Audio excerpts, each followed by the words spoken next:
জয় গুরু, সবাইকে জয় গুরু। বন্দে পুরুষোত্তমম।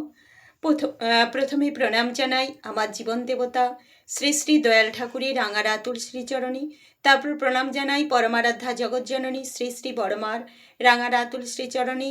প্রধান আচার্য দেব শ্রী শ্রী বরদার শ্রীচরণে আমার প্রণাম। বর্তমান সংঘাচার্যের শ্রীচরণে আমার প্রণাম। এবং উপস্থিত যারা এই মুহূর্তে আমার ভিডিও দেখছেন সবাইকে জানাই আমি আনন্দিত। জয় গুরু। আজকে আমি আলোচনা করব যে আমার প্রিয় পরমের আশীর্বাদী যে দণ্ড দিতেন, দণ্ড মানে লাঠি, সেই লাঠি এখনও দেয়া হয়। এখন বর্তমান আচার্যদেব দেন, সেই ধারা শ্রী শ্রী ঠাকুরের অবর্তমানে শ্রী শ্রী বরদা দিতেন, তারপর দিতেন পূজ্যপাদ শ্রী শ্রী দাদা, বর্তমান আচার্যদেব দেন। তো এই আশীর্বাদী সেই মন্ত্রপুত দণ্ড, এর যে ক্ষমতা কত আমরা জানি না। কারণ এ দণ্ড মানে এ পাওয়ার আগে অনেক কিছু নিয়ম আছে। নানা রকম সেই করতে হয়, হবিষান্ন করতে হয় কদিন, নানা রকম সেটা আচার্যদেব বলে দেবেন। সেই মতো করে তারপর আগে তার আশীর্বাদ নিয়ে করতে হয়, আবার হয়ে গেলে আবার সেইভাবে তিনি যেমন বলবেন সেইভাবে দণ্ড পেতে হয়। সহজে কেউ এই দণ্ড পেতে পারে না। শ্রী শ্রী ঠাকুর তার জীবদ্দশায় বিভিন্ন সময় মানুষকে কখনো ঘড়ি দিতেন, মায়েদের নানা রকম শাড়ি গয়না এটা সেটা দিতেন, আবার দাদাদেরও নানা রকম জিনিস দিতেন।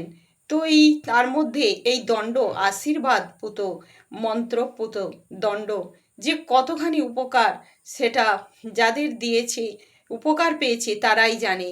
তো আমি এখানে আজকে এক মন্ত্রীর কথা বলবো। তিনি এই দণ্ডের জোরে কিভাবে বেঁচে গেলেন, তা তিনি শ্রী শ্রী ঠাকুর থাকাকালীন সেই তখনকার ঘটনা। বিহারের মুখ্যমন্ত্রী, এই অর্থমন্ত্রী, তিনি অনুগ্রহ নারায়ণ সিংহ, তখনকার দিনের এক সময়ে। তো তিনি যখন হচ্ছে সেই যাবেন দিল্লিতে, যাবেন পাটনা থেকে, তো সেই সময় বিমানে উঠেছেন। তো বিমানে ওঠার কিছুক্ষণ মানে টেক অফ করার পরেই বিমানটি 10 ফুট উঁচু থেকে বিমানটি ভেঙে মানে পড়ে যায়। কিন্তু ওনার সঙ্গে দণ্ড ছিল। তো দেখা যায় যে ওই অর্থমন্ত্রী, ওই অনুগ্রহ নারায়ণ সিংহ, উনি কিন্তু সেই লাঠি হাতে করেই বেরিয়ে আসছেন একদম নিশ্চিন্তে। এসে তিনি বলছেন যে শ্রী শ্রী ঠাকুরের এই দণ্ডই আজকে আমার জীবন রক্ষা করলো, নইলে যে কি হতো। তিনি যখন রাত্রে শুতেন তখনও কিন্তু ওই দণ্ড নিয়েই ঘুমাতেন। তিনি দণ্ডকে খুবই ভক্তি শ্রদ্ধা করতেন। তিনি কিন্তু শ্রী শ্রী ঠাকুরের সদমন্ত্রের দীক্ষা নেননি, কিন্তু তিনি গভীর শ্রদ্ধা ও বিশ্বাস ছিল বলেই এটা করতেন। শ্রী শ্রী ঠাকুর যাকেই দণ্ড দিতেন বলতেন কখনো হারাবে না আর কাউকে দেবে না, আমার চেয়ে তোমার যেন আপন কেউ না থাকে। সর্বদা মনে রাখবে এ জিনিস আমি তোমাকে দিচ্ছি, সদা সর্বদা তোমার কাছেই রাখবে এই দণ্ড, এরকমটি বলে দিতেন তিনি সদা সর্বদার তরে। সেই জন্যে গভীর বিশ্বাস নিয়ে, সৎমন্ত্রে দীক্ষা না নিয়েও শ্রী শ্রী ঠাকুরের প্রতি বিশ্বাস নিয়ে ব্যবহার করতেন। তাই অত বড় দুর্ঘটনা থেকে তিনি রক্ষা পেয়ে গেলেন। আর তিনি লাল বাহাদুর শাস্ত্রী, তিনিও দীক্ষা নেননি, কিন্তু তাকে ওই দণ্ড দেওয়ার সময় বলেছিলেন যেখানেই যাবে এই দণ্ড সঙ্গে করে নিয়ে যাবে, কখনো একে রেখে দিয়ে যাবে না। তোমার বাড়ির মাকে আর একে কখনো রেখে দিয়ে যাবে না। তো যখন তিনি তাসখন্দে গিয়েছিলেন তখন কিন্তু সেই দণ্ড নিয়ে যাননি, দণ্ড বাড়িতে রেখে দিয়ে গিয়েছিলেন। ওনার স্ত্রী বলেছিলেন দণ্ড নিয়ে যেতে, কিন্তু তিনি নিয়ে যাননি সঙ্গে করে।